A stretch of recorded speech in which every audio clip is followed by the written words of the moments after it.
First of all, COVID, when you talk about COVID situations, it was a real challenge for us. It's not just producing the car, we had to launch the cars also. And we have launched at least 20 cars till date, but never we have launched a car without the support of experts of Japan. Okay, and this time when COVID started, May all had to go back. So the biggest challenge was how to launch a car without the experts in India. So that's the biggest challenge for us. But everything was virtual, and they were also working day and night. In fact, there was no timeline for them, time zone for them. They were also supporting tremendously from that side, virtual cameras, virtual glasses, and we all in system used.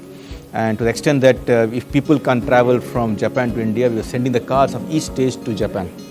So it was cars that travel airlifted every 15 days to Japan to test the car there. So make sure the car is good quality what to make. So this time the car is tested by the experts, not only experts, also by executives. So that was the challenge we had during launches, and it went very well. One side. Other side is the suppliers. The suppliers have to be supported. Now, again, supporting the suppliers virtually is another big challenge. So that again we did virtual meetings, virtual discussions, virtual arrangements to make sure that the supplier parts are good. So I think the suppliers did a great job to come to that level so that we have the car, beautiful car today. So once we completed both the virtual launch of the car, we end up with the port congestions, you know very well. And fortunately, we were having a lot of pipeline stocks, and planning was good. So some consignments were delayed by more than 3 weeks, 4 weeks, but still we managed to run the show. We did some change in production planning to make sure the line is running continuously. Because if we lose an hour, we lose 40 cars, and we cannot recover back.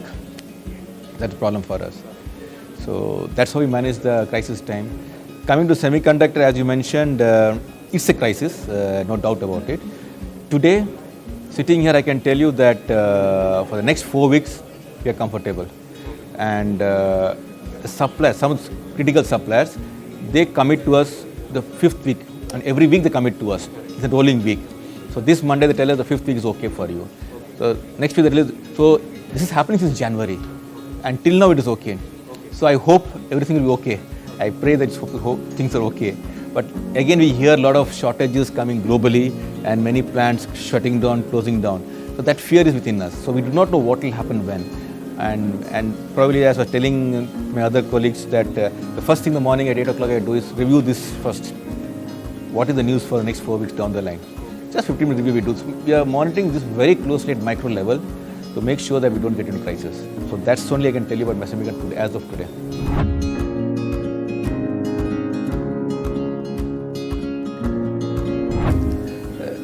I think there was no plan B, frankly speaking. There was no plan B. There was only one door and we have to come out of the door. It's very clear. And fortunately, that door was quite big. We had export and domestic. And when the domestic orders swelled to this level, we tried to slightly defer exports by a few weeks to make sure that we get this year's volume and ship by 2 weeks. It goes next year so that ship reaches almost on time for the launch to other countries, sir. So that will help us. The 2 weeks volume will help us to satisfy some more customers. So basically, there is no plan B for us. We had to succeed both in domestic and export market. Fortunately, we succeeded in both the places. The domestic market success is now increased the popularity in the export market also. Now they were wanting the car, but they want more car now. So that's good news for us. So now we are gone in for a third shift. We are not at full third shift, and we are ramping up. So we'll reach full third shift, full capacity at good efficiency maybe by 3rd week or 4th week of March. So then it will be in a full swing to go at. And by that time, when suppliers will also reach to that level. So all of us need time to reach to a good level. So we are going step by step going up. So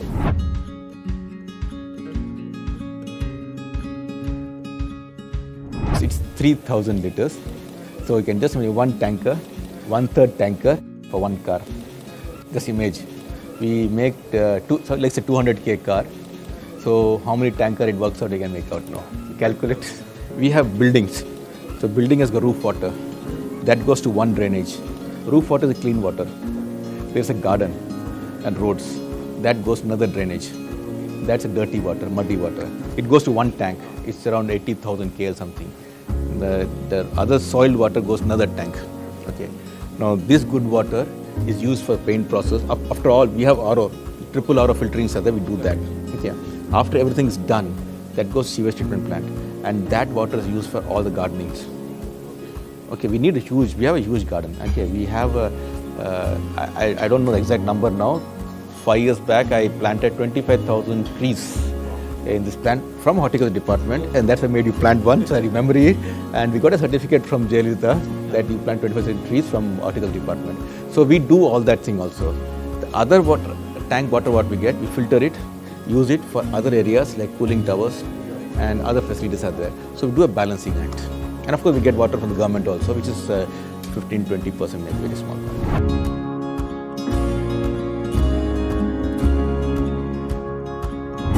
Okay, let me explain very simple. We have one line called CKD line, which is unused now. And once upon a time, we are making Coleos, we are making Thiena, we are making Fluence. It's a very small number. It's a 2 JPH line, a short line, and it's a CKD line. So it's an assembly line, it's a very small line. We will hire people definitely, but it's not a huge number.